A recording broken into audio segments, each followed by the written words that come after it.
So welcome to episode 3. Today we've got Kevin Harquail on the show. Kevin and I worked together, God, it was like mid-90s? Early 90s? I can't even remember. Early 90s. Oh, yeah. It was early 90s. Yeah. Well... When did you start there? I was still in high school when I started there. So it would have been like... I was there for 7, 8 years. Yeah. Yeah. But like I it was started probably... all the way from the bottom. I remember. Would that have been like 92? When did you finish high school? 93. 93. So... And I remember when I left, I'd been there for years. That's when I went to work for my father or whatever. Right, yeah. I think we were having a summer party or something like that. Oh, that daycares. Yep. Yeah. That's right. Yeah. And then after that, I came back. I think I covered a couple of supervisorships and stuff, Christmas parties and whatnot. Yep. Yeah. Yeah, and you helped me out too whenever... whenever I took over from Mark, you covered some weekends for me. Yeah. You and Greg Archon both, right? Like I was pretty Yeah. lined up for coverage. And, Yeah. Yeah, I remember that well. Yeah. So, we got some great stories. You and I, in particular, have some great stories. Oh, right? absolutely. You kind of played my wingman for a little while. Some adventures, so. Oh, yeah. It's funny, and the kitchen was my domain there. Oh, yeah. I mean, I did every position there. Yep. You know what I mean? But as the line cook, like, you're the goalie. Absolutely. You're taking the best and you're taking the worst of it. Yep, absolutely. If you're having a bad day, everybody's having a bad day. That's so true. And, but you know,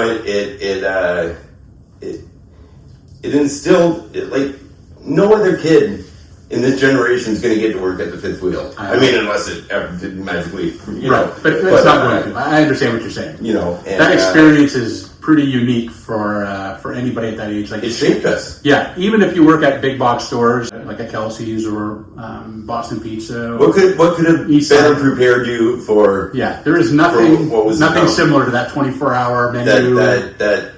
That crazy clientele interaction. Absolutely. All the different personalities. Yeah, and there was lots. Oh, geez. There was lots. And the pressure was always on you. It was breakfast rush, lunch rush, supper rush, bar rush. Yeah. It was constant. Buffet rush. Brunch rush. You're either cooking, serving, or cleaning. All right, and it was just constant. It never ended. So it's so true. And I mean, the fact that we were the only place open 24/7. I mean, Friday and Saturday bar rushes. Yeah. I mean, Yeah, it was crazy. Yeah. Remember when you first got there, how bad it was? Holy shit. Man, I didn't know what I signed up for. I know. Jason and I were talking about it last week. How bad it was when you started. Fight. Somebody highlight maneuver. He's holding a piece of steak this big. It's so true. It's so true. Kicking drums out. Yep. Most of them were employees. Oh, no, here's a... That's so true. God, we have some funny stories, though. Oh, jeez. Yeah, but yeah. But yeah, being thrust into those scenarios is what it gave you a competitive edge. Yeah. If you didn't have that edge, either you're mediocre or you... Absolutely. Yeah. People that stuck around, that succeeded, that kind of moved from maybe cross-trained from position to position, but stuck there for a long period, they learn life skills that they can use forever. There's no doubt about that. Absolutely. When I think back to like basically from about 92 until 98 to 2000, somewhere in that range, those years we were super busy. Yeah. There was no rest stops up and down the highway. They had all been kind of shuttered down, closed, and they were being redeveloped. We were the only place to stop. And like as far as truck stops go, there was no competition. Flying J wasn't in Ontario. None of them were around. And you had everything. And exactly. We served everything. And we had all the things that travelers needed, whether you're a truck driver, an RV, or just a summer traveler, whatever.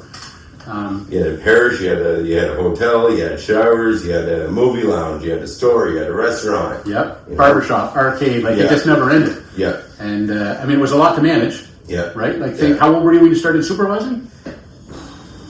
Early 20s. Yeah, so early 20s. I said this to Jason last week. You got 80 people working for you. Right? It's a lot of personalities to work with, plus 700 customers a day coming in and out. Yeah. Plus all of the different areas that you're overseeing and managing and watching and taking care of, and the different shit that happens day in and day out. Yeah. People really had no clue. No, you really don't. And there's all the urban legend stories and stuff happened at the truck stop, stuff didn't happen, all those sorts. There's a little bit of truth to most of them, but unless you were there and experienced, it's really hard to get the gravity of those situations. Yeah, but those weren't the days of the internet or no, thank God. Can you imagine? So closely monitored. I mean, can you imagine if there was social media?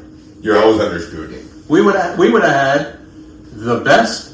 Could have made a movie about our life. Yeah, the best real life movie, like sitcom television show, like Big Brother thing. It would have been the best ever. Yeah, right. The stuff that went on there was epic. Oh, it was crazy. Yeah, like lots of it we can't talk about on here. But right. So when you were working in the kitchen, yeah, your main shift was 3 to 11, right? Like I think predominantly, anyways. Yeah, it was Pam and Greg. Pam and Craig were on days. Gregor Chambeau and I. Greg and you on afternoons, yeah. And Rainy on nights. And Rainy on nights. Yeah. Yeah. What a dynamic. That's an incredible list. But it was right there. Like that's probably that was a well-oiled machine. Yeah. I mean, come on. Morning, noon, and night. That's kind of crazy. Morning, noon, and night. Yeah. That's kind of crazy. And we man, no wonder we rocked it so well. And we thrived on pressure. I know. I remember. Yes. I remember. 30 bills. You just carry on doing the prep or whatever. We got this. I remember. Are those bills coming up? Put your shoelaces on.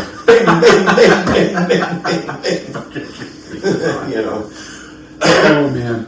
And there was always that rift between the cooks and the waitresses, right? Because of course they were working for tips, right? Yep. I always felt that even if the cooks would have gotten even 5% as an incentive to put out a nice it's just encouragement, right? So whenever Carolyn and I took over the truck stop, we implemented tip sharing right away. Yeah. Right? So that the back of the house was getting something. Yeah. Cooks, dishwashers, everybody, right? Got a tip out. And sometimes it's not just about the money, it's just about the principle, right? It's about the principle. It has nothing to do with the money value. It has to do with being recognized for being a team member and doing the hard work. Yeah. That's all. I agree. Yeah. But it was pretty crazy some of the nights we had. Yeah. When you're paid for production, you have a vested interest in making sure everything goes right. Yeah, the carnivores eat the weak. Absolutely. Absolutely. Yeah. So you and Greg worked together for probably, I would say, at least a couple of years. Yeah. Right, together on those shifts. And it was funny. I have some funny pictures of you guys working together, actually. Really? Yeah. Jeez, I'd love to see old pictures. Yeah, Bob and I were talking about it probably about a month, maybe 2 months ago. Bob and I. Yeah. And obviously Greg's not with us anymore, which is terrible, right? God bless him. Yeah. But we've got great memories, and Bob and I are best friends, right? But no, it's a family-oriented business. Absolutely. Like brothers worked, and I mean, some of those people felt more like real family to me than blood. Yeah, I know that. I know that for sure. So I mean, I was pretty lucky. I got to work. Both my brothers worked there with me, right? And eventually, my 2 oldest kids worked there with me. And I met Carolyn there, right? Yeah. You were part of my my kind of. I've seen You've seen so many of those relationships develop. Absolutely. And some last and some don't. All those things happen in life, but that environment. It's hard to put into words, but it did something for me at that age where I didn't feel like I really fit in a lot of places, but I fit there. Yeah. And the people around me. And it was like a family. It was. It really, really was. It was incredible. And you had like I said, all these different characters and personalities, and like the old school waitresses, like absolutely, Manon, Heather, Gail, people that have been there, Judy, people that have been there forever, and Pam, Joe. I know, like there's nobody on dishes like Joe. Nobody like Joe. I agree. Poor Joe passed away too. Yeah. Only the good die young. Only the good die young. Yeah. It's funny you're mentioning your brothers because first thing that pops in my mind is the Mustang. Everybody had their cars there, and they keep finding everybody. Yep. Craig had at first he had his little devil, then that became John's. Yep. Then he had the Eliminator. That's right. And then Greg had his brown Oldsmobile, right? And then my brother bought that brown Oldsmobile from him. Really? Yep. I'll never forget it. And when you bought that black Mustang, and I think it was like 10 o'clock at night or something. I got home early from this regional, and my doorbell rings, and there you are. And I look in the car, and there's Todd and Troy, and you. There's 4 of us, like in this little car, like it's about 4 cubic feet. Yeah. Like, and there we go. Wow. There's some meat in that wagon. Yeah, there was. We did some foolish stuff in that car. Holy shit. Oh, man. Yeah, and when I bought that off you, that was my first car ever. Yep. Man, that was What a first car to have. Yeah, yeah. Remember always ripping out of the parking lot to the cult? Oh, yeah, to the cult. Yeah, exactly. Swing those guitars and those drum kicks, boom. Yeah. In the second shoe going. Yeah, it was always That's incredible. Oh yeah. Yeah. Yeah. It was like our theme song. It was. Yeah. Actually, Jamie Rivette, he's got home video, camcorder video. When you picked up the Mustang from me, I was living on Forestdale. Carol and I were there. Yeah. Jamie was there that morning. Yeah. Jamie has it on camcorder video. I'm under the hood of the car, checking everything, make sure it's good for you. Carolyn comes out. She's like, "You guys want breakfast? Do you want home fries?" She's like asking us stuff that we want, right? And Jamie's camcording all of it. And honest to God, he pans to you. You flip up on your hands, start walking across the air. That was my go-to thing for some Yeah, reason, walking on my hands. I know, we were all laughing. You do backflips, I'll see you. Exactly, yep. Yeah. Yeah. And we look like kids. Holy cow, do we ever look young? Oh, jeez. I know I should have prepared a few photos earlier, or if we cut you a break or something later, but I'll always remember slicing this finger. Yep. Look at that. Remember that scar? I do. I remember it very well. Slicing tomatoes. Yep, on the old meat slicer. Yeah, and there I've got an old picture of me, Corey McNish, Jamie McDonald. Yep. We're all sitting on the stairs drinking beer in my house. We're not even fucking 15. Yeah, yeah. So that's a good gauge of when I was there. Exactly. 14, 15. Yep. I had this big bit Yep. on my finger from. Yep. And I remember funny that you ripped me to the hospital that day we took the That's Mustang. right. Yep. It's funny that you would mention Corey McNish.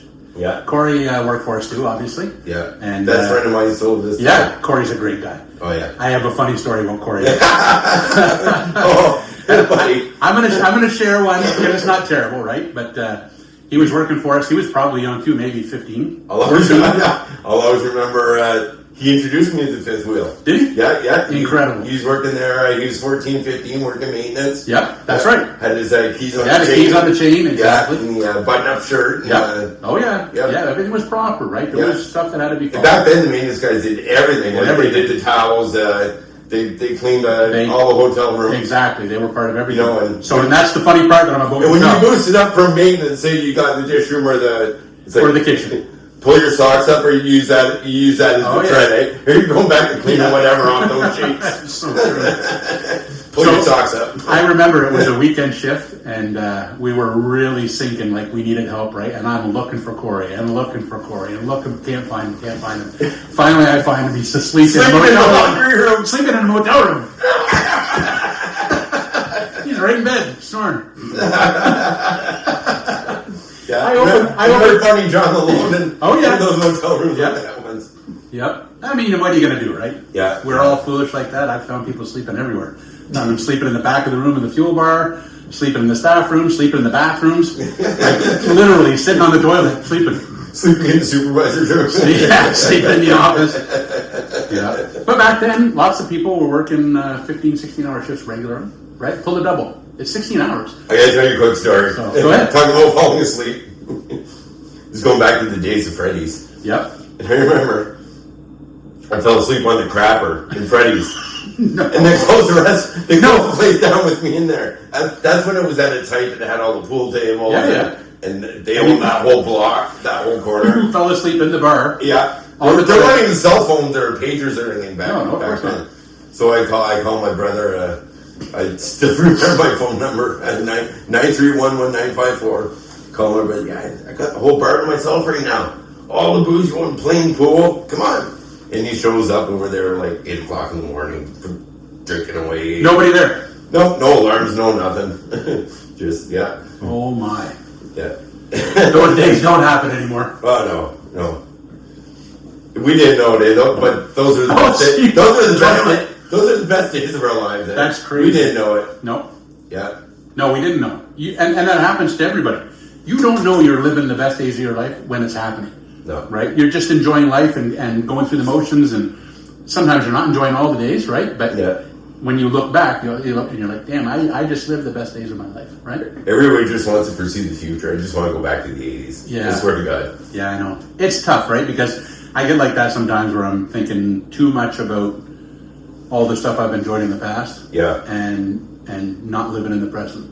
Right. That happened when we closed the truck stop. It was pretty tough because all you can think is, I want to go back, I want to go back, I want to go back. Yeah. And a year or two goes by and you're like, kind of wasted fucking time now. Right? Yeah. So start over. Here we are now, right? Doing a podcast, which if we would have thought about doing this back then, man, we would have had another time. Right? It would have been something else to look back at in 20 years. So Yeah. I'm sure I'll feel the same about this in 20 years. I'll look back and say, those were the days, right? Those were the... Absolutely. Yeah. That's just the way life rolls. Yeah. We just lost that human touch, right? Yeah.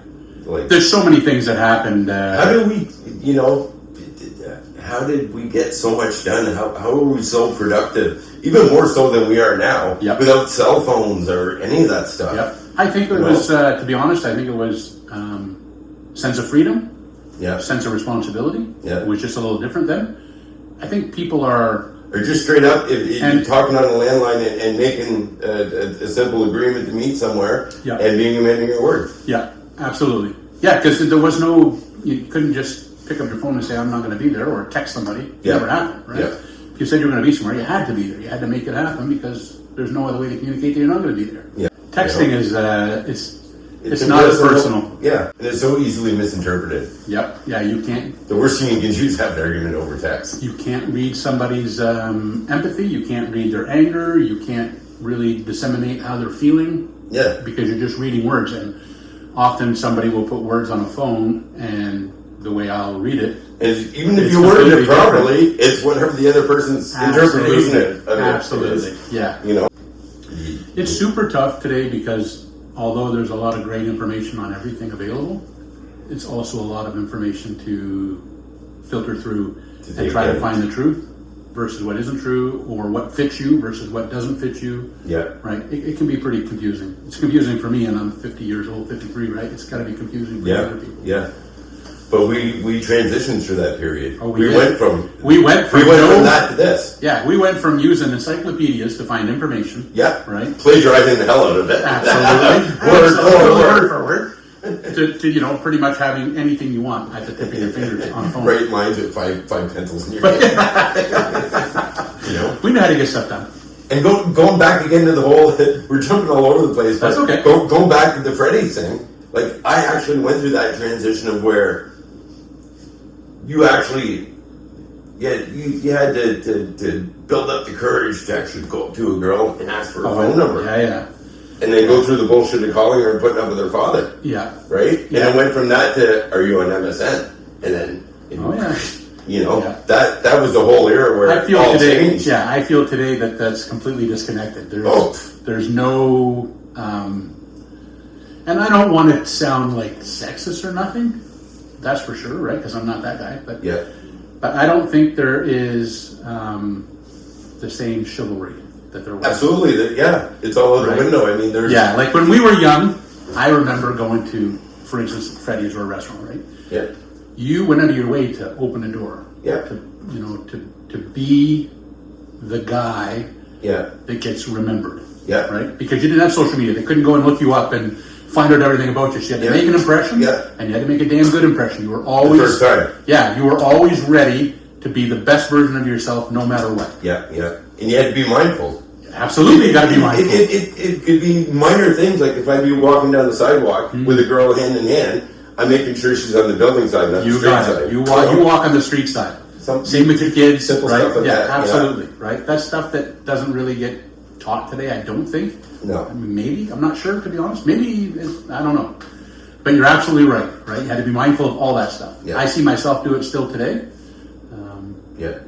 I just think it's normal, but it's just different. And kids have such an unrealistic expectation of what a healthy sexual relationship's like. Absolutely. With all the pornography and this and that and the AI and that and this. Yeah. It's a whole new world with the cyberbullying and stuff like that. It is. And the pornography is out of control. I remember when online pornography came out, I was like, oh my God, this is amazing, right? Yeah. You don't got to buy a magazine. You don't got to hide stuff. It's everybody will just dial up 56K. Like, oh, there's a nipple.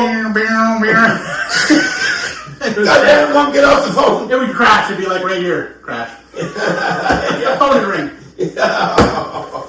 Yeah. But I think today for people, especially younger people, it's got to be overwhelming to watch any pornography and think, oh my God, right? Like, is this the way it's supposed to be? Like, it's all so foolish and fake. Like, come on. You know what I mean? But it's weird, for sure. For sure. First of all, we're going to get the Ferrari.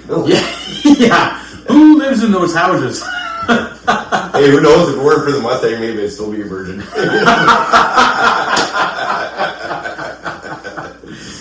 We all know those guys. We do. Yeah. That's for sure. If it weren't for that car. If it weren't for that car. I don't think that's the case for you. So we're busting our ass. We're busting our ass at the wheel. Everybody else is smuggling. I know. What's going on? I know. Remember that? Holy shit. It was crazy. Mm-hmm. We're working, I think it was like maybe $5 an hour at the time. Yeah. And guys are coming in with, we're down underneath hours left. Yeah, leaving $100 tips for coffee. I'm like, what? Yeah. It was crazy. Yeah.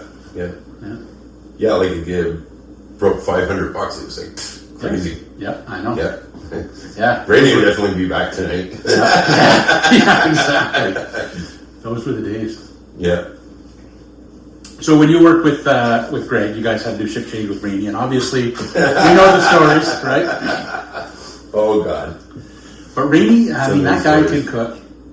Yeah. And he made some amazing. His beef teriyaki. It was amazing. It was amazing, right? Yeah. I still would love to have some beef teriyaki. I know that sounds crazy, but man, it was incredible. It was, yeah.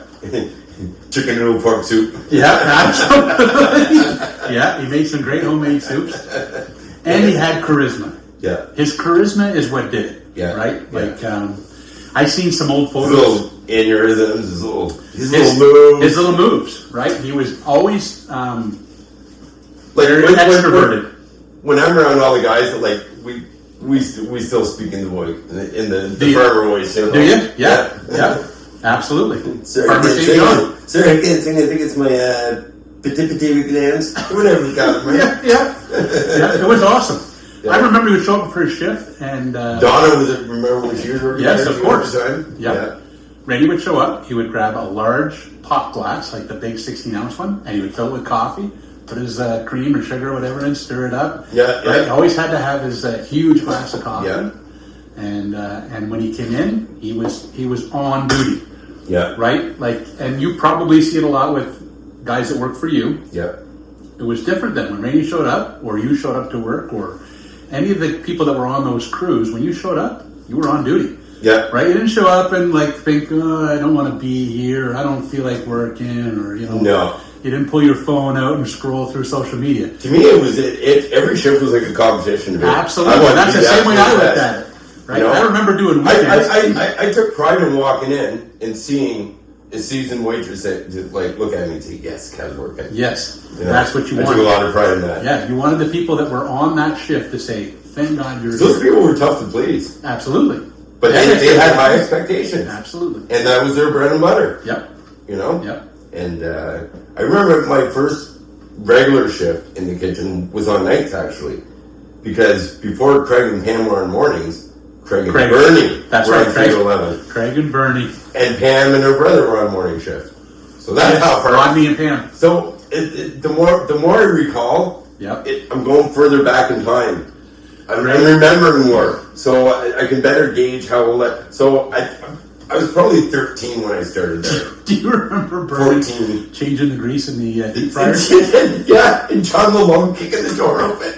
Hey, what you doing, buddy? I will never forget that. Oh yeah, dude. Grease all over his car. That grease is hot. Oh yeah, it was so bad. Yeah, Bernie loved his car. He'd always park it in back. And it was wintertime, so the grease hits it, it just turns to sludge. Yeah. Oh, it was God. so upsetting. Oh, yeah. Oh, I remember... I have a funny story. Chuck told me a damn fucking John Malone's ass once or twice. Open the door with his head once or twice. Yeah. Dumo.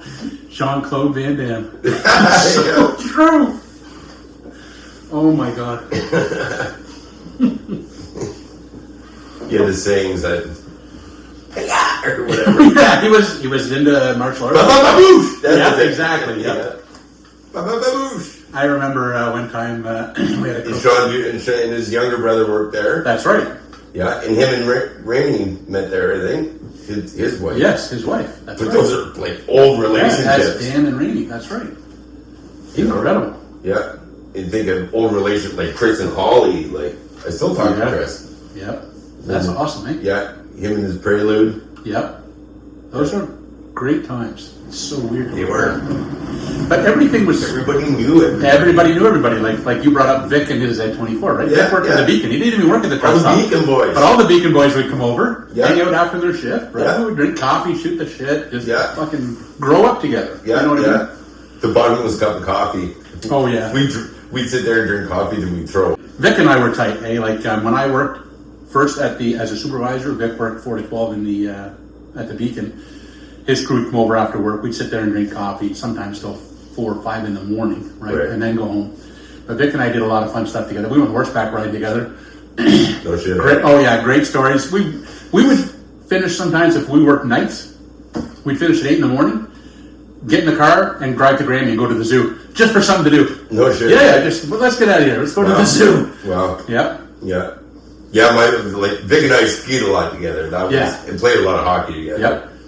But I started hockey late, but I always skied. Yep. So when we were going on the high school trip, I was the guy to ski with. Yep. Yeah, I always ski. I'm the guy jumping off the chairlift, going down the Black Diamond. Same with me. I love skiing, but it's been many years. Tried snowboarding once, broke my collarbone. I suck at snowboarding. I tried it one time and never again. No, never again.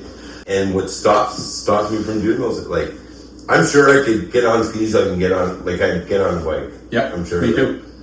I didn't ski for probably 10 years, and I took the kids to teach them how to ski. And we went to, I think it was Camp Fortune maybe, and rented a pair of skis and a pair of boots, and didn't have boots to fit me, like they wouldn't strap properly. Oh, really? So I get the guy in the shop to duct tape the boots. Oh, shit. To get them to stay on, throw the skis on, went skiing. We were there for 6 hours. No way. I skied the snot out of them, did the Black Diamond, did all of it. Wow. Right? People are like looking at me like, what the heck are you doing? Well, when I started skiing, I was only 4, and we didn't have brakes on the bindings. It was just strapped around. It was just strapped around your ankle. Yep. So when you wiped out, the skis were staying on, and it was not fun. Oh yeah. That's where you kettle with absolutely with the poles, and your hands are still through the straps and the posts, and oh yeah. Yeah, I love skiing. You know what it was as a kid too? You'd always want to stick your tongue on the bar, and I did it once on a chairlift. Did you? I remember going around twice. And did it get stuck? Before before they finally got me off to stop me. I haven't been to Titus in years, but what a great hill. Yeah. And Whiteface isn't even that far from there. No, Whiteface is not far. I'll tell you a funny story about Whiteface. When Mark Allett first moved to Cornwall, right? I'm like, you want to go skiing? You ever ski? He's like, yeah, I ski sometimes. I love skiing. Let's go skiing. He's like, okay. So we pack up the van, leave to go to Titus to go skiing. He's like, you know how to get there? We don't have GPSs. I'm like, yeah, I know how to get there. I've been there like 100 times. That reminds me of a funny story. It's snowing like crazy. It's like a blizzard, right? We leave. We're driving 2.5 hours. We come across this sign, Whiteface Mountain, 2 miles. Yeah. We go way past Titus. Not even close. Holy shit. I see the sign, right? Mark's like, did I say Whiteface Mountain? We laugh. Oh man, he still brings it up too. One time, Chris Jennings borrows my skis off me. I just got them for Christmas. I hadn't even used them yet. I just put the bindings on, and I just. What yeah, Head, Solomon, or Rosenthal? K2s. K2s, awesome, yeah. Yeah, Extreme Ice Ski. They were the ski at the time. Yeah. I had the Rosenthal boots. Yep. And the Shimano bindings. Absolutely. So I give my own hot wax. I sharpen my own edges, and he got he's going with the kids there, and I said, well, why don't you buy a pair, rent a pair? Well, I'm not sure if I'm going to get into it or not. I want to. Oh, so you never skied before? You want? I gave them. You brought them back completely wrecked. Yeah, completely wrecked. Yeah, they'd be destroyed. But another funny stuff about getting lost, like our whole lives prior to moving up to we moved up to Ontario. I was 12, so I'd only been in Ontario for 2 years prior to working there. The fifth wheel. Anyways, and we always gone on big ski trips, like Attachment Mountain, Tremblant, J Peak, this and that. And when we moved to Cornwall, Big Ben. yeah, but we didn't know. We didn't look it up. We didn't have the internet to look it up. No, of course not. So we remember one Friday we packed up the car like we were packing up to go on an 8-hour trip. All the sandwiches and juice boxes and yogurts and this and that. And we pull up the Big Ben. Oh my God, that was something else. I know. Yeah. Yeah. Mountain of Cornwall. Yeah. But honestly, I got to make a shout out to Big Ben. Yeah. So Sylvie and Demo Plus, obviously, right? It's huge now. I see they're raising trying to raise money. They have. I seen Corey Wheeler did a fundraiser for a motorcycle. Yep. Right. They have a great program there teaching snowboarding. They have really good people showing up. They got wonderful jumps. Big. Really? Yeah, it's really impressive to see now. Wow. Yeah, it makes no sense. They got massive rails. They got all kinds of stuff going on, and they have really good people show up to train and to put on shows. Okay. It's pretty. They got DJs playing, and that makes me want to check it out. Yeah, it's pretty cool. Yeah, I wonder. Do you think it's taking a hit with this rain we've got? Like, I know it has now. On my way out here, like a lot of the snow. Yeah, the snow's gone now, but through the winter, it's a going concern for sure. They do a good job. But they have snowmaking machines, don't they? Yep, absolutely. So but I still think it's been. Do you think it's the end of the season, or I think it's been too mild now. It'll be tough to maintain it. Yeah. But we're also used to tobogganing down the side of the overpass. Absolutely. Behind the pop shop, and stuff like that. Yeah. The crazy shit we used to hit on bikes and toboggans and stuff like that. As a kid, we did some wild stuff. So. Like clay bricks. I know. We stacked those, single file, 3 feet high, this wide, in a piece of plywood. Yeah. I can't tell you how many times we put plywood on picnic tables and try to jump our bikes off the plywood, and the plywood would crack, and you would run into the picnic table. Yeah. And you were maimed for a week or so, right? Like there was injuries. We used to have one of those bikes that was like a motorcycle. About as heavy as one too. Yeah, the motocross style bikes. Yeah. And it had the fake tank and the shocks. The fake tank and the shocks and the fenders. Yep. The red. Oh yeah. After one summer, they turned like pink. Yep. Right? The sun faded really bad. Freaking heavy. Oh yeah, they're super heavy. Yeah. Remember, hit one of those jumps and the springboard effect and. Yep. 100%. Oh man, the injuries you took. Oh yeah. And we're always forever straightening our forks out. Yeah, straighten the forks, fix it. Always going around with an adjustable wrench in her pocket. I think I'm going to adjust the handlebars. I'm pretty sure. Raise the seat up and down, tighten the chain. Exactly. I'm pretty sure I broke my tailbone 2 or 3 times trying to freaking do catwalks on bicycles as a kid. It's crazy the shit they do now, eh? It is. When we were kids, we didn't have a lot of money as kids, so, or as when I was younger, family didn't. We still don't get me wrong, but when we were young, we really didn't have much money. So if you wanted a bike, to be honest, it was always used. It was never a new bike. Yep. And me and my brothers would take our garbage to the dump once a week with my dad. While we were there, we would rummage and find old bicycles. Would you get to sit on his lap and steer the truck? Sometimes. Yeah. When I was very young. Yeah. We all knew how to drive. Absolutely. Yeah. When I was 5, I took the car from my dad in Chesterville and left and almost drove it in the river. Hit the railing for the bridge. And holy shit. Yeah. I'm not kidding. They have it in the Chesterville record, like archived somewhere. Remember the story with Dave Tenno and I? Yes. We go to Quebec one night. Can I tell the story? Sure, go ahead. Get closer to the mic though, because I want to make sure this gets recorded well. Oh god, this was good. You couldn't make this up. I swear on the life of my kids. I swear on the life of my kids. So we're out in Quebec the night before. It's a Friday, and we're coming back in, and we stop at the Wendy's at the Quebec border, as we usually do.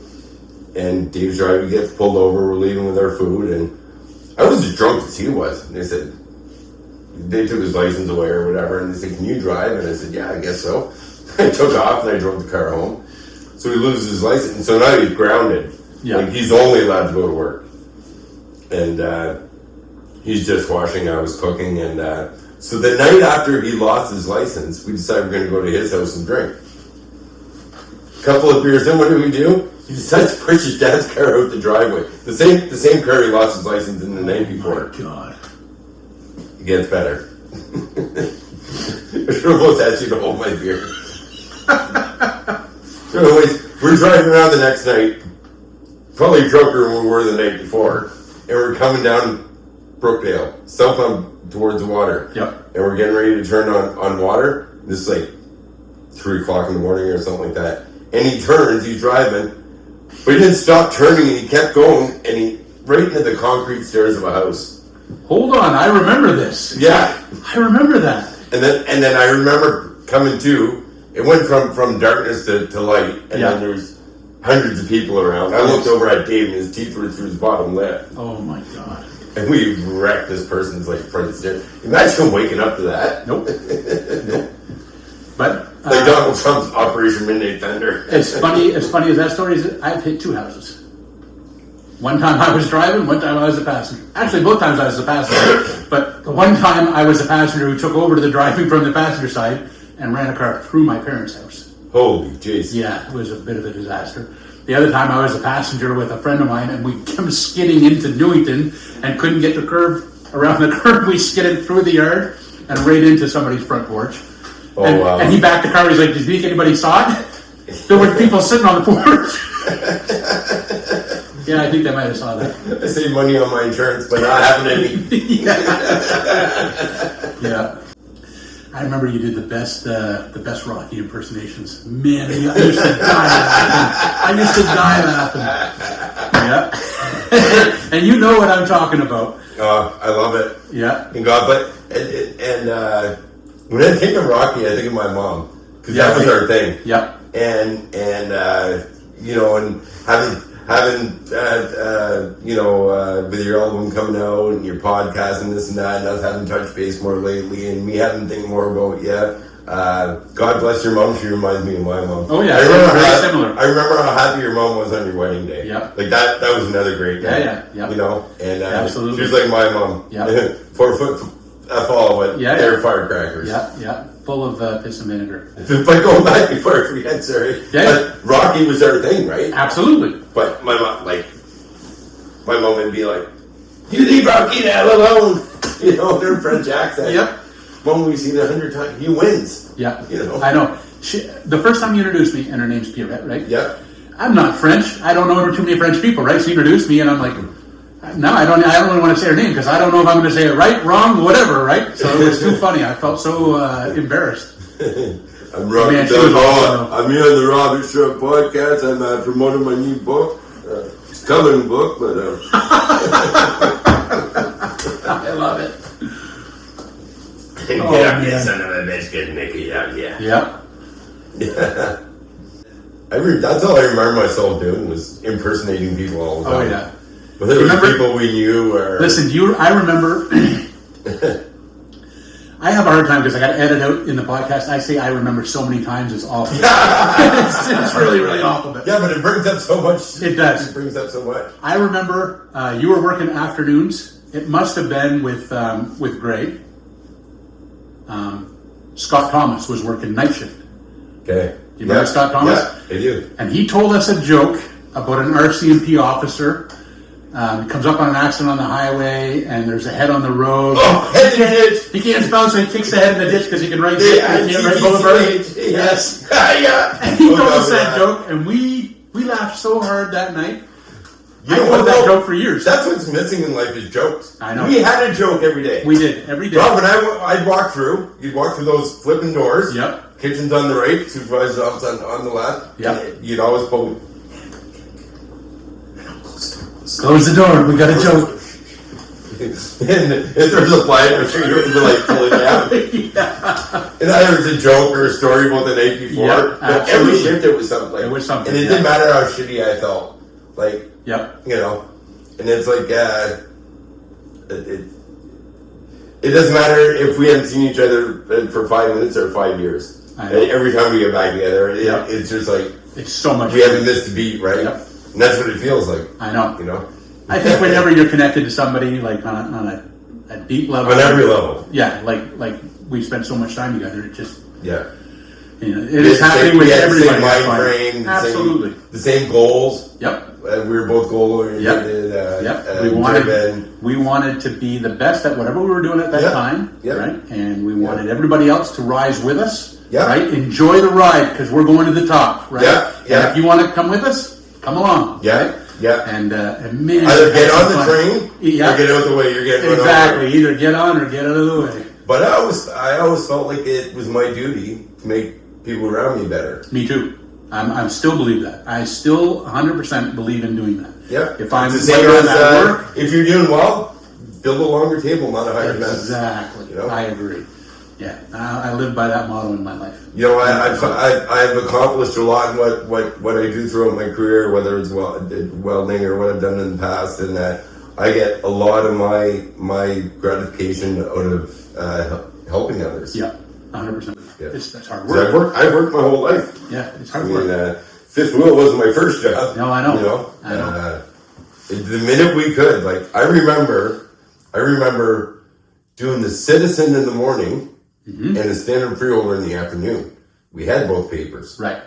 and one paper route wasn't good enough for me. I needed two. Yeah. So And both you ones had like 60 customers on each route. But the great thing is because I had the Citizen in the morning and I ran a little late, I got exempt from taking the banana bus, so I got to take the city bus right to elementary school. Nice. And there's all my sister and her high school friends. Absolutely. Little Kevin. Yeah.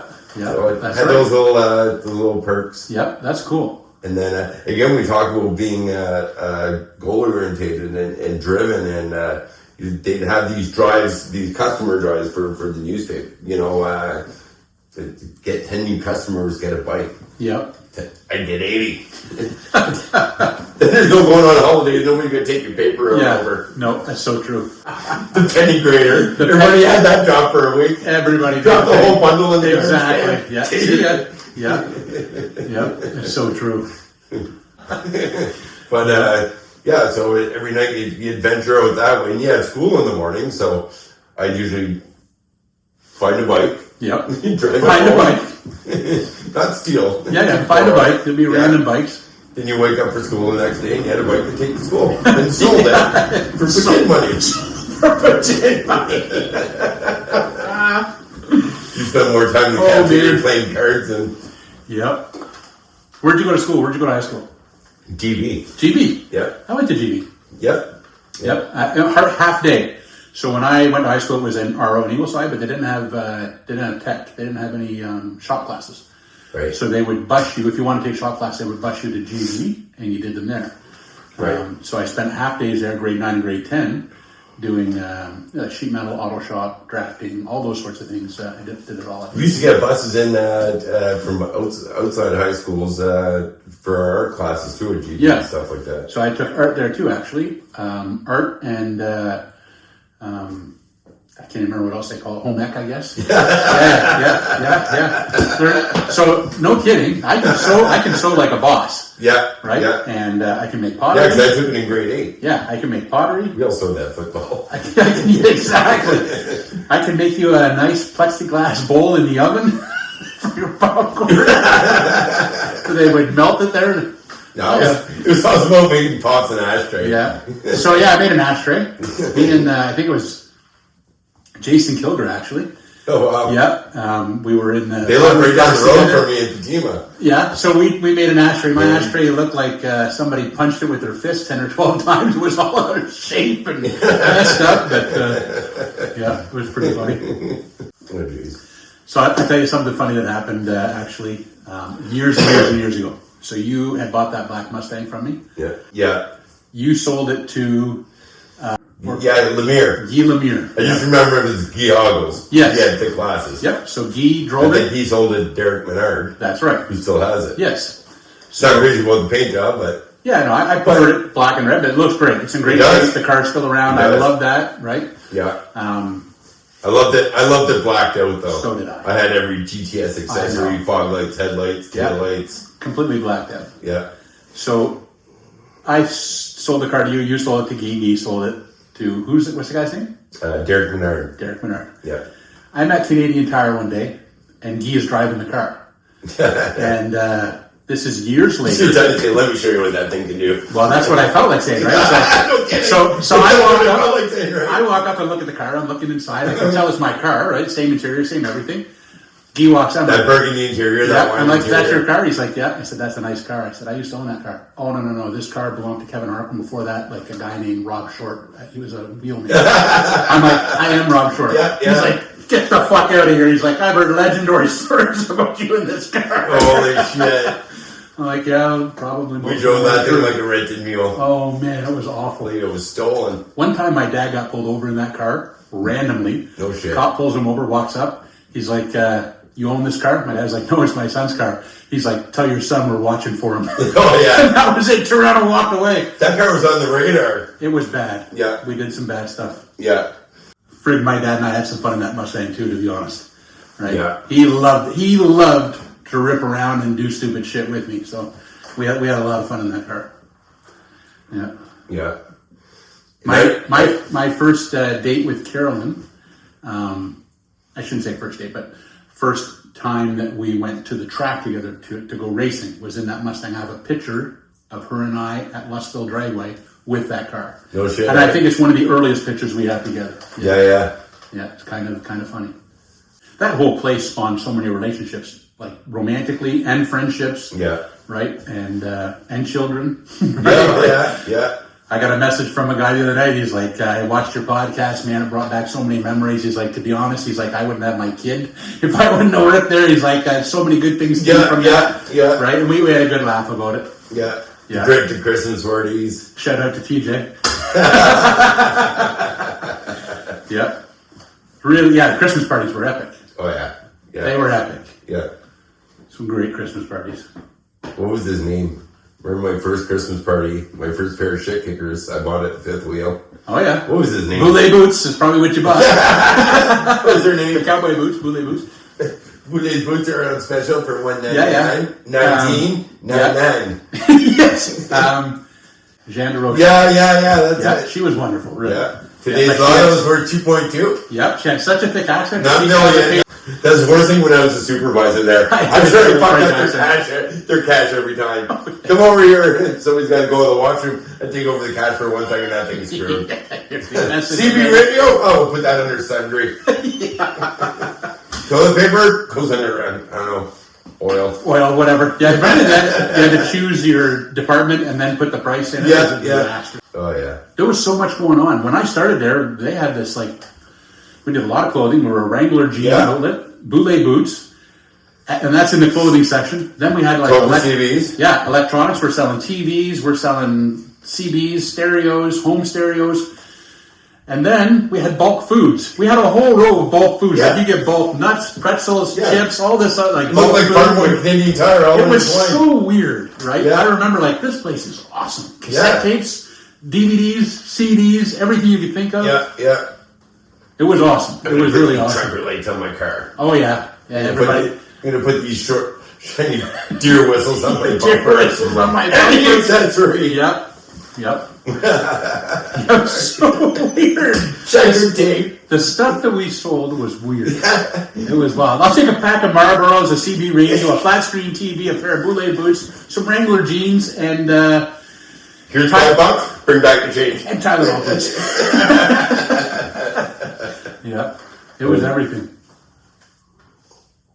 Oh yeah, some of the wildest nights, especially Bar Rush. I will tell you. I should remember saving a guy's life one night. Like twice. Same guy. Same guy. Oh my god! In the spaghetti. Same pieces. No, same chunk of steak. No, I'm like twice. Yeah. Oh my First time I did it with my hands and spit out a chunk of about this big, Rob. I swear to God. Remember the 10-ounce steaks? Yep. Remember the 10-ounce ribeyes? 10-ounce ribs. Yeah. And you better chew that. And then no sooner I was through the door, it swung back and they're like, yeah, he's at it again. So, and this time I used the back of the chair. I just put him over the back of the chair. Yeah. My arms are tired. Oh, you're breaking up fights. You're cleaning up puke. You're carrying 6 plates. You're helping this guy. That it was guy. crazy, eh? Like it was crazy.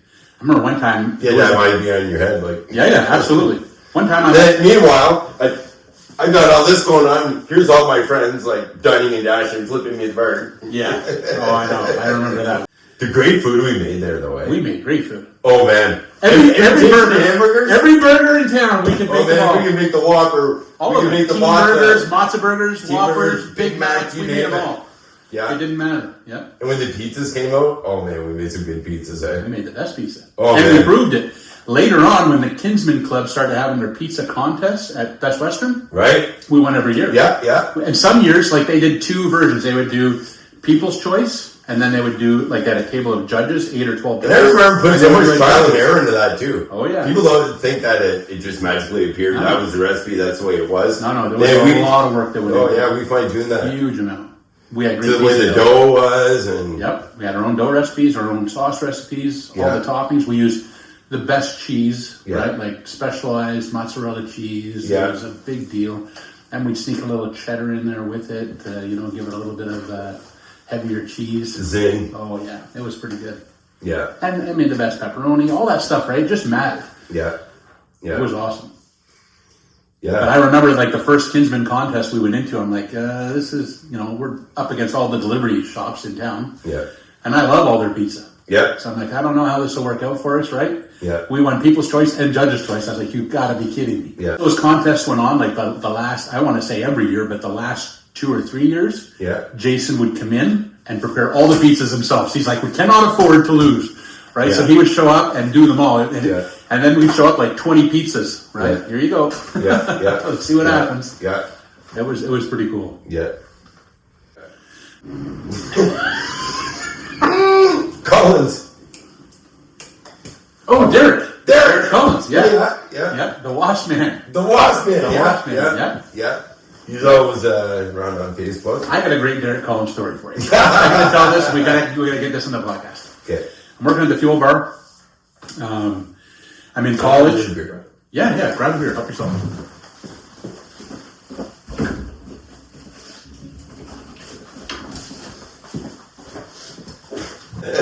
I'm young. I'm working at the fuel bar, and I don't have a car. I'm living in Newington. Some nights I'm hitchhiking home to Newington, and then hitchhiking to college in the morning, and then going to work at the truck stop, and then hitchhiking back home. Maybe we were resourceful And the guys, back then, eh? yeah, and the guys at the truck stop knew this, right? The guys I'm working with at the Yeah. fuel bar, and they're like, "You're crazy," and I'm like, "I have no choice, right? You got to do what you got to do." And it wasn't like that all the time, but it was like that sometimes. And Derek at the time had a brand new pickup truck. Anyways, he says to me, "I'll drive you home," and I'm like, "Hey, you don't have to do that." He's like, "Honestly," he's like, "I don't mind at all." So I'm like, "Okay." So we finish our shift. We finish up. He's like, "Where do you live?" So I tell him it's Newington. It's like probably 25 minutes from here, right? Driving. He's like, "No problem." So we get on the 401. We get on the 401, and I'm a good passenger. Like, I'm okay with pretty much any style of driving. Does not bother me. But Derek's got that little king cab pickup truck, and he doesn't have a stereo in it. He's got this monster ghetto blaster in the back seat with like the double cassette thing going on. And he's got And the built-in equalizer. yes, absolutely, right. And he's got some heavy metal music playing, and he's got it cranked up super loud. And we're driving, That was a and bar ride or something. we get off at Long Sioux, and we're taking the service road along the highway. The cassette ends, but it doesn't have an auto flip. So as Derek's driving, right, he just reaches in the back, hits eject, flips the cassette. By the time he flips the cassette, we're in the ditch. He's turned into the ditch. He flips the cassette. We're like bobbing through the ditch back and forth like this. Flips the cassette, presses play. Wheels are back up on the road, right? And Yeah. says something like really wild to me, like "wow" or something like that, right? You know what they're Something out of left field, yeah. Oh yeah. So we get to the corner, and we're now halfway to Newington, right? He's Right. like, "Left or right?" I'm like, "Right here. This is my house." There's a house on the corner. He's like, "Well, that wasn't 25 minutes." I'm like, it must have been wrong. I got out of the truck. He turned around to leave to go home. I pretended I was going into these people's houses. I was that petrified to ride with them anymore. I just walked out, hitchhiked the rest of the way. It's like 2 o'clock in the morning by the time I get home. Holy shit. No. What He's was kind of a it? suave guy. Yeah.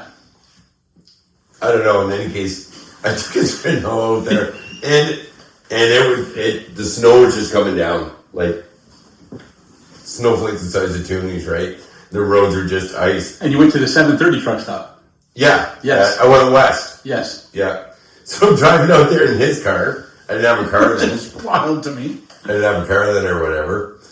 Yeah, that's why I was always bumming rides off you. You had the Yeah. Mustang. I'm like, Yeah. I want to ride home with Rob. Yeah, we're cruising. I'm taking this car out there and I'm driving and there's people in the ditch all over the place. And I remember doing a brake test. Like, I'm just going to test the brakes. I spun around about 36 times. Bounced that car off the like a pinball. And all of a sudden I was straight again. And I never said anything about it. But I remember sure, I'll go with that 45 minutes there, 45 minutes back. Good way to kill 2 hours. Absolutely.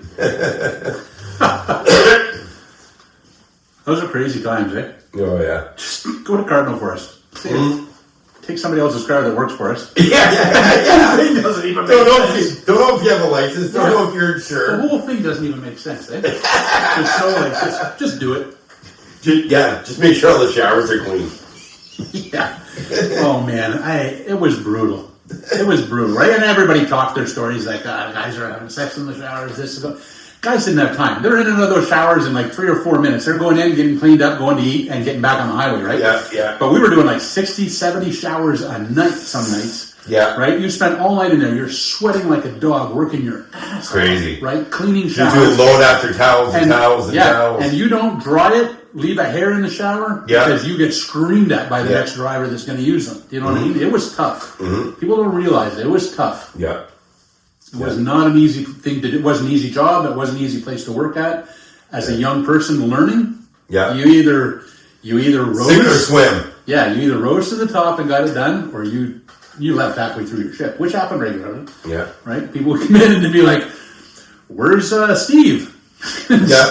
Steve hasn't been here for 2 hours. He just left. Yeah. You know?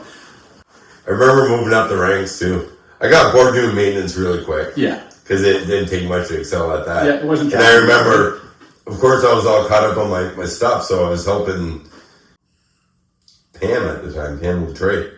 Yep. In the kit. She usually worked mornings on the weekends. Yeah, Pam worked the dish room. Joe worked afternoon. Yep. I remember you regularly coming into the kitchen and helping in the dish room or in the kitchen. You just had initiative, right? And it was like that. Yeah. And then I remember... Pam and Sean Latre both worked at the truck stop. Yeah. And their cousin Chad that runs Barry Lip. Chad worked there too. Chad Latre, Yeah. And Kathleen and James. Yep. There's also Sean and James. That's right. Sean and James conflict. Yep. Sometimes I think when I'm sitting at home and maybe I've just smoked one or I've had a couple of gummies, like the creations I come up with. I was a creative person back then. I know. You should see me now. Now you're like on steroids. I can make menu items. I'm serious. And when I think of that stuff, I go back and I think of the fifth wheel. Because we were always creating. We were always making inventions. We're always coming up with ideas. Innovating and stuff like that. Yeah. Right? But we had the freedom to do it. Yep. Right? And when you... And it was important to us. If I came in and said, Rob, I got it. I mean, what? I got the Whopper.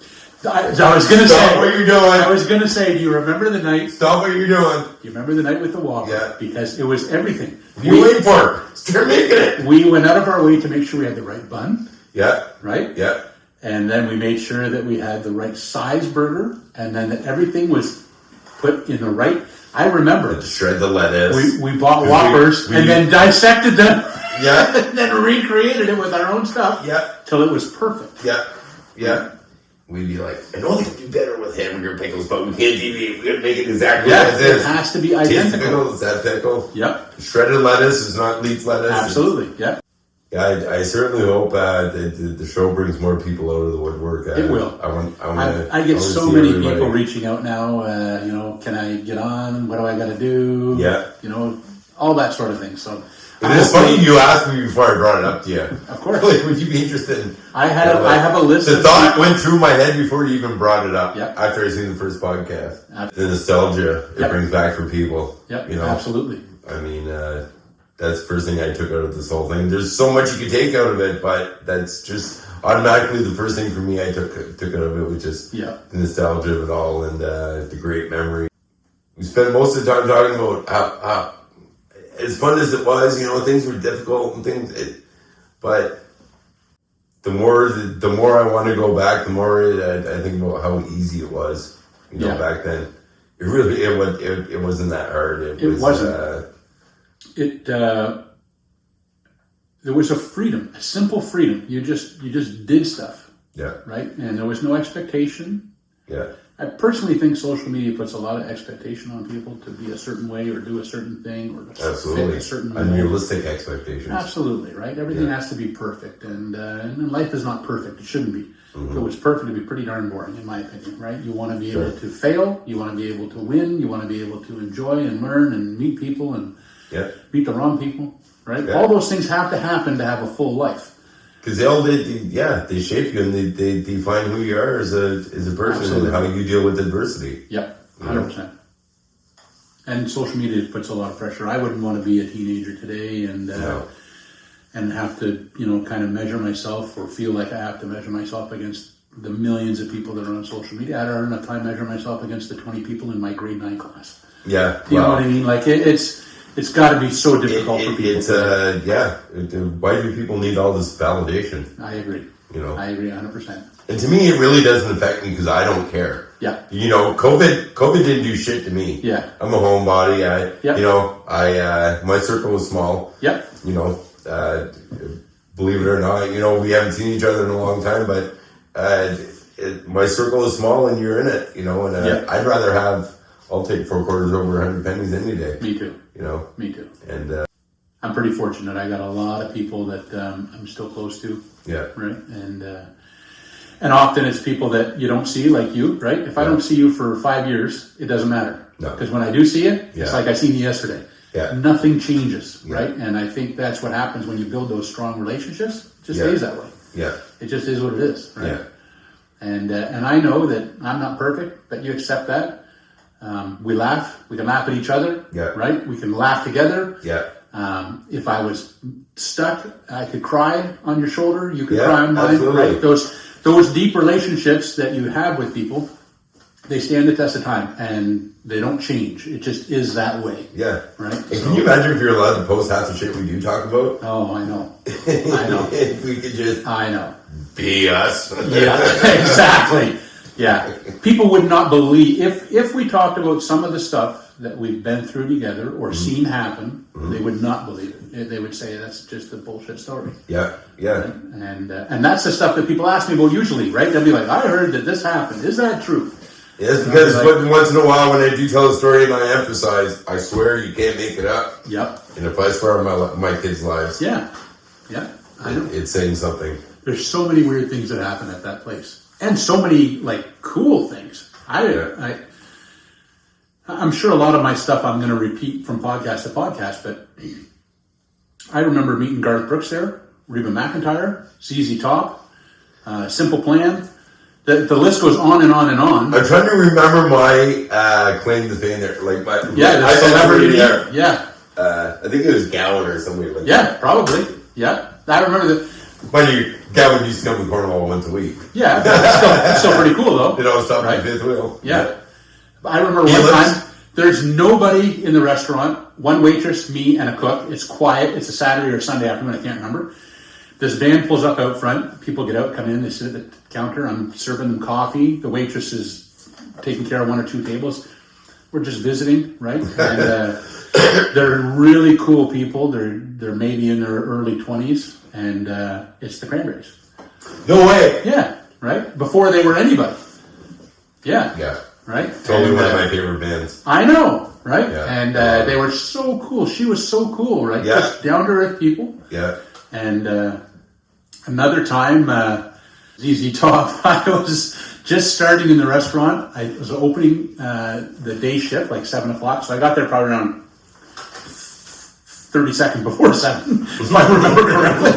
And I'm rushing to get stuff ready. And I see tour buses at the fuel bar, right? But there was always tour buses there at the time.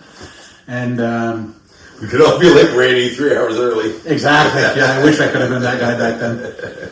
But I see tour buses. I don't think anything of it. And it turns out it's ZZ Top. And I can't even remember which guy it was, but he gets out of the tour bus. He's got on doctor smock, shirt and pants, no shoes, barefoot, walks across the parking lot into the restaurant. Was it bearded guys? Yeah, sits down at the dining room table. I want to say it was Billy Gibbons, to be honest. Yeah. Sits down at the dining room table, one of the round tables. He's got a couple of people with him, women. Yeah. Right? And I go over to give him coffee, serve him breakfast, the whole 9 yards. He's super cool, right? I'm a fan of your music, man. I'm a fan of you, right? And Jeff McMillan, actually, he talked to them a lot. Yeah. Got this autographed pictures, the whole 9 yards, right? Great memories. We did, I'm pumping fuel one night. It's about 10 o'clock at night. Tour buses pull in. And that happened almost every weekend. But tour bus pulls in. You can tell it's somebody important. It's a very nice tour bus, right? Yeah. And I'm pumping their fuel. The driver gets out. He's maybe a 30-year-old man. And he's dressed to the nines. Not like a lot of the guys that come in, they're dressed rough. They're roadie guys. This guy's dressed to the nines. And he's got on a massive country music belt buckle. I'm like, there's a country star in there, right? So now I'm curious. So I'm looking. Finally, he's getting back in, and I'm like, who's in there? He's like, Garth Brooks. I'm like, you're kidding me. He's like, no. Wow. No. I'm like, any chance? He's like, yeah, for sure. He's like, no problem. A few minutes later, Garth just steps out of the bus. Crazy. Talks to me for 20, 30 seconds. Super genuinely kind person, right? And I always forget about that, thinking about the fifth wheel and back then, all the talent that you saw. Oh, it's crazy. There. And then gets back in the bus, and that was it. And it was one of those things you tell people today, and they're like, "That's impossible." I'm like, "Yeah, but it happened." Now on the other side of the coin, I also remember. You shit like that don't happen that way. No, it doesn't happen anymore. All the security and the cameras in your face, and we were talking about this here, talking about bands and stuff, because most of them played at the Civic Complex. Yep. But do you remember the citywide air bands? Absolutely. That's what it was all about. I was in the air bands. Yeah, so was I. Yeah. I did grade 8 Central Republic, and we did Paradise City Guns N' Roses. Yeah. And that was Axl Rose, and I had the long red hair. And then... So we did Giant Tiger, which is funny because I did it. Oh yeah, listen, I did it with Paul McIsaac, Steve Crocker. These guys I went to high school with. I'm the drummer. Yeah. Right. I show up. The air band that's before us, the guy's like, I don't have any drumsticks, and he's the drummer, right? So I'm like, here, take my drumsticks, right? So he goes up. He does his show, right? They get off the stage. He disappears with my drumsticks. And we're up next. So I did the whole air band, no drumsticks. Just freehanded. And everybody's all boring people. Oh, yeah. It was so funny. And the same girl, I'd always borrow her same leather coat because it had these tassels. I could be either Axl Rose or you could have been Joan Jett. Lana Miles. Yeah. Oh man, we had so much Paul fun. Stanley. Covered them all. Yeah. Citywide air bands. That's citywide awesome. Air bands. But there's always shit like that going on. There's events. Absolutely. Remember the Brookdale Mall? Yeah. I remember going to the theater at Brookdale, and they had the maitre d's dressed in the tuxedos, walking to your seat. There's a little flashlight. We got the True Cinemas. We almost got kicked out before a movie one time. Me, my brother Todd, my brother Troy, and a friend of my sister's takes us to the movies. We're sitting there before the movie. You probably have to do their laugh. Oh yeah, we're sitting at the movie. My brother Troy is laughing so hard.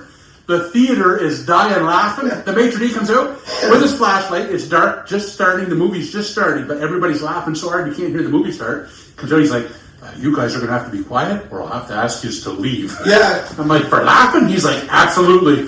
Remember, you had the 3 side-by-side theaters, right? Absolutely.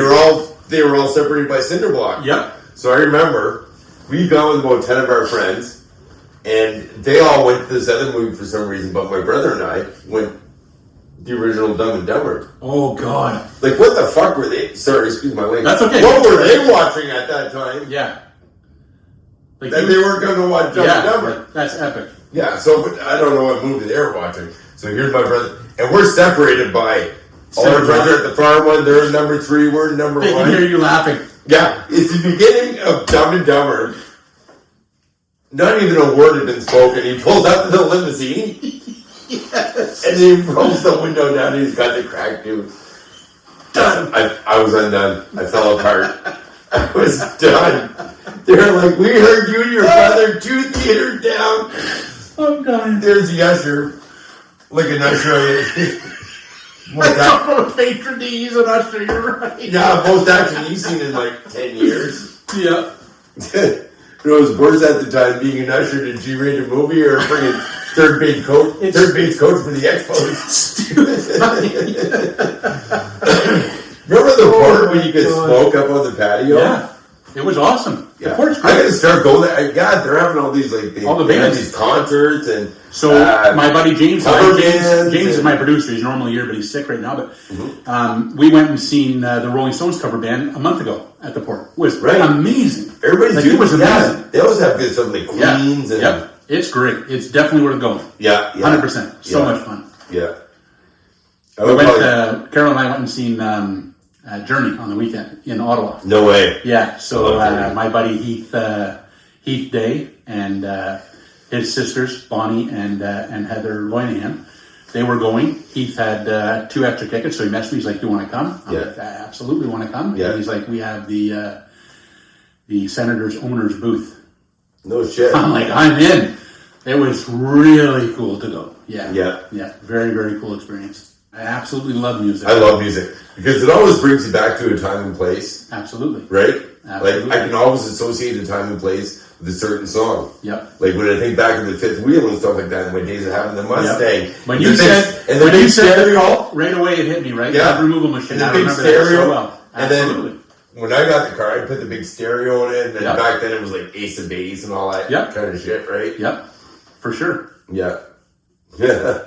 My kids, I mean, Everybody you're driving around like don't. yeah. My kids will tell you. Like I had a 03 Mustang, and I would take them for cruises and stuff in the evening, and I would play Linkin Park, Numb Encore, right? The kids loved it, and I would just crank it up. And then Jay-Z, when he did the mix with it, and they just got a kick out of it, right? So now, anytime they hear that song, I'm like, I remember listening to this song in the Mustang with you, Dad. Yeah. But it does. Music brings you back to a certain time. It always gives you that memory, right? Yeah.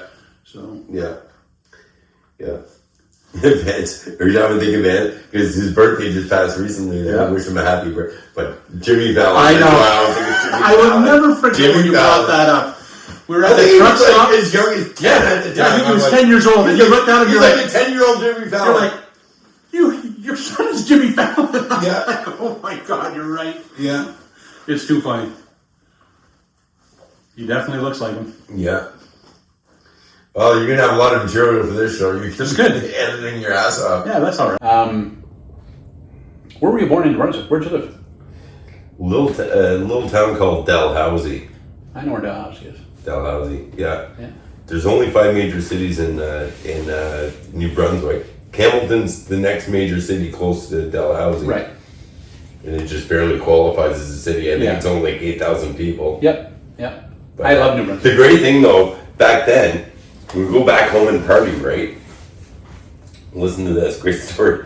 So we'd have this one bar, the Flagship in Hamilton. So you drank and the bars were open till 2. But you went across the bridge over to Quebec and there was an hour time difference. Right. And went back an hour. Went back an hour. And their bars were open till 3. You stayed there drinking till 3. So by the time you came home, it's 4 o'clock in the morning, right? Yeah, absolutely. Yeah. Yeah. And it was always about trying to get into the bars like a year before. You know what I mean? Of Like course.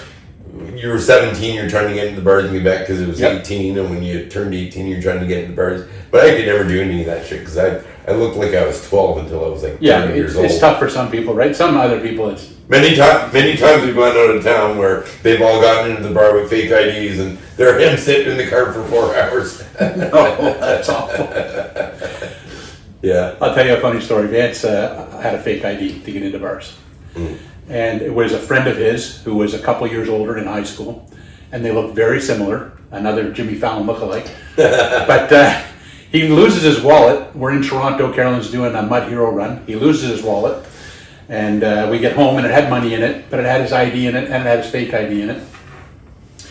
A few weeks later, we get a call from the OPP in Long Sault, and they're asking for Vance. And they're like, we have a wallet here. It was returned to Long Sault. It has ID in it. Can you identify it? Right? So Vance is like, yeah, my name's Vance, short, right? My ID is in it. And he doesn't say, obviously, I've got a fake ID in there too, right? But it's under a different name. So he's like, okay, but can you identify the wallet? So this is the best part. The wallet is a replica from Pulp Fiction. Vance is like, yeah, it's the one that says bad motherfucker on it. I can hear the cop laughing on the phone. Perfect. Yeah. He's like, yeah, we got your wallet. Come and get it. Just like it happened in the movie. Yeah. So Vance goes to pick the wallet up. The fake ID is gone. His ID is in it. All his stuff is in it. The cash is gone, and the fake ID is gone. was the funny thing too about how tight we were when we worked together. Like you're like Big Rob and Little Kev, like one extreme to another. Yeah. Man, we had a lot of funny times. Mm-hmm. I've been thinking about all week is all the old people I used to work with. You know. Yep. Rhyme them off. Rhyme off everybody you can think of. That one name is still bugging me from the store. Jeez. It'll come to you. See, somebody like Corey would pick up on that right away because they were working there at the same time. Okay. Yeah, it probably would then. Wasn't Dan, right? No.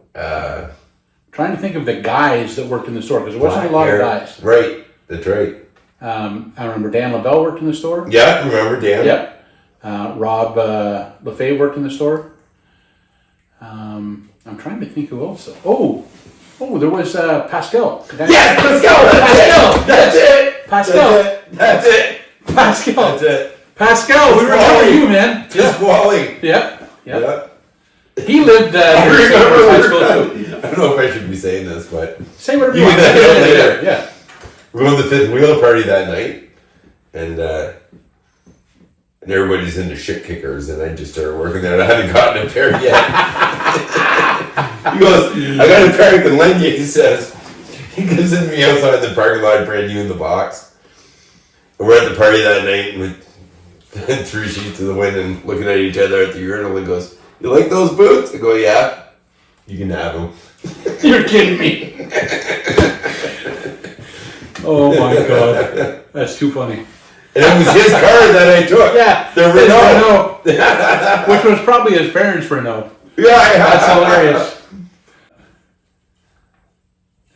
There's so many people that work there that were really awesome people. Yeah. Just genuinely good, fun people. Salt of the earth people, Yeah. For sure. And I still see so many and have good memories with all of them, to be honest. Yeah. Yeah. All right, so that's it for tonight. But you'll be back. Absolutely. And we're going to put together a little crew. Yep. And we're going to do a group show. It's going to be a lot of fun. Yeah, I look forward to it. Yeah, see if we can bring some people out of the woodwork, and we have a multiple little get together. We'll have a group get together. It's going to be some good storytelling. Excellent. Sure. Hey, thanks for having me, Rob. Really appreciate it. Thank you very much, man. It's always a pleasure. Cheers. Cheers, guys.